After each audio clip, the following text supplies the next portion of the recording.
Check, check, 1, 2. Hi, lovely people. Am I on? Hopefully I'm on. It's a little bit, I was going to say it is a bit fresh, but it's a bit warmer compared to the last few days. Just a quick update on what's going down at DOS HQ. As you can see, the forest, we've got the forest behind. The sun's going down, so this is just a quick impromptu video before we lose the light. Been really busy. Did you see the Formula 1? That's just been on as well. So well done, Max Verstappen. He won that one. But talking of cars, it's exciting. As you've seen, or you've probably not seen, I've sold the Caddy, so that's gone. First time I did a finance lease, I think I did, I can't remember, or normally I do a contract hire and it goes back and then it goes to auction and then the person who buys it probably makes money. This time I sold it, made a little bit of money because there was just obviously van prices and it was really good condition. Sold it to a lad in Sutton Coldfield, which wasn't too far away. So all that's gone and all that's done. I'm looking for another vehicle, but I'm just kind of toyed on what to get. I've always had a van, but obviously vans are hard to get. So a new Caddy at the minute is between 10 and 12 months, I think. I have looked at them and I started speccing them up, so we'll go through some options that we've done with you guys and just to show you, because there's quite a lot of options you can get now, and it's based on the MQB chassis.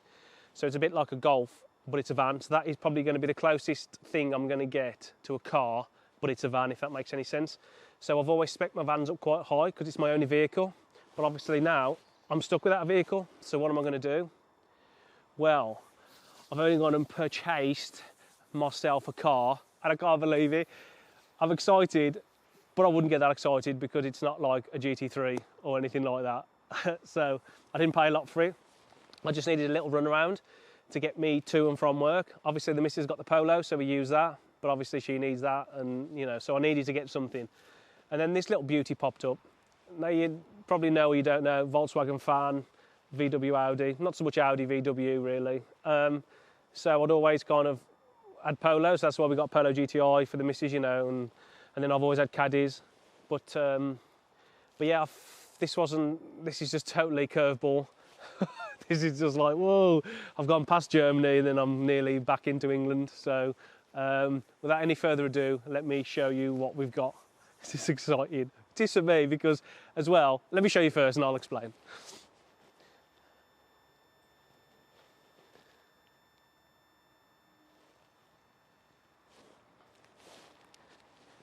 Check this bad boy out. It's only a freaking Twingo Gordini edition. Oh yes, 1 of 200, let me tell you, I think. I hope that quote's right, because, so yeah, it's a Twingo Sport Gordini edition. Let me just spin this round. Oh, this is so cool, man. So, sorry, my nose is running. It was only a local lad that was selling it. Now, let me just tell you how many owners this car's had. 10 owners. I am the 11th owner of this car. And to be honest, I just needed a car. I thought it was quite cool. As long as it started, I wasn't that fussed. So I never did a HPI check. There's no manuals with it. The lad I spoke to, he bought it off someone. It's got H&R springs I looked at, it started, it seemed okay. Drove it round the block because it was sawn, which I didn't realise. Took a punt on it, got me back to the uni, and I've been using it probably for the last week or so, and it's the right hoon, let me tell you.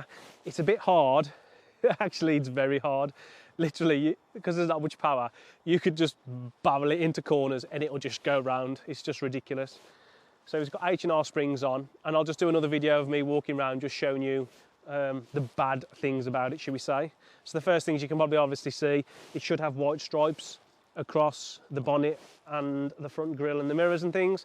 So it has kind of been a little bit butchered, but for the amount that I gave for it, I own it, which is just mad because this is the first time in 10 years that I've actually owned a car. Can you believe it? Although I drive the missus' car, I've always had a Caddy. So for the last 10 years, I've had 3 Caddy vans. Can you believe it? So this is, even though it's French, and it's quite funny because Amazon Prime are just, Jeremy Clarkson and May and that are doing a series on French cars, which just made me laugh when I buy it. But no, it's really cool. We've got leather seats. And as I say, I didn't pay a lot for it. So the plan is to keep it and then decide what to do with it. So first things first, do you think it's cool? I think they're quite cool. Quite a small car, blacked out windows on the side, you know, it's quite square. When I folded the seats down inside, there is actually quite a lot of space to get boxes. I can even get my jet wash if I needed to go to a customer. So that's thinking in the back of my head, potentially, do I need a van? But I always have a van, because if I do go to customers' houses and I put the bikes and things and we go to Wales camping, so I'm still kind of unsure what to do. But yeah, first things first, what we need to do with it is, there's a place that I found and we're going to try and get a health check. So when I start it, it sounds like there's a nasty noise and I don't know if the tappets are starting to go. It's done 70,000 miles and it revs out all right. There's not much power. It's got a map, so that map needs to come off because it's really shit. It's really lumpy on idle and it's just like it just does this all the time. So really I'll probably just go back to standard map, and things I probably want to do are like subframes. So things aren't expensive, and to be honest, we've got my trusty Halfords toolkit, and that's how I end up taking cars apart. Hopefully I can do most of it myself, and then we can take things to garages if we need to. If I'll get a spring compressor, we can probably do most of that ourselves. The hardest part is probably going to get the subframes off. So if we can get the subframes off and everything else underneath is solid, I'm thinking of keeping it and just doing like a mini restoration, so I can just do it on YouTube and that, and for the business. I think it'll be just a cool little car. Again, we can get wheels refurbed. Might get a set of OZs and use these as winter wheels because they're quite battered. A set of 16 or 7, these are 17s. I could potentially get down to a 16 if I can get it over the brakes. I'm not sure yet. Obviously, it's a little bit less weight, so we'll just have to decide. But that's what we're going to do. Well, that's the plan anyway. As I say, there's a few issues with it. Everything works. The radio works, all the dials work, the lights work, even though you'll see they're fogged up a little bit. I can connect my phone, but I have no idea how to answer it until the other day. I was pressing all the buttons and I think I managed to do it. So, but the interior is quite, not sparse, but it's just, I think it's a 60 plate, so it's quite old. So, but everything works. The seats are fairly comfortable. There's a little bit of sag. I've even got a freaking, like a metal gear knob, which is like well cool. But like 2 degrees in the morning when you get in the car, you can barely touch it because it's freezing. Got an air filter on that you'll see. Again, we've seen one of those for about 200 quid. Is it an IGT or something? I don't know. You can get a proper nice air filter. So that's about 200 quid. And again, if we did keep it, we'd probably get the head off, subframes, head off, new suspension, all new hubs, bearings.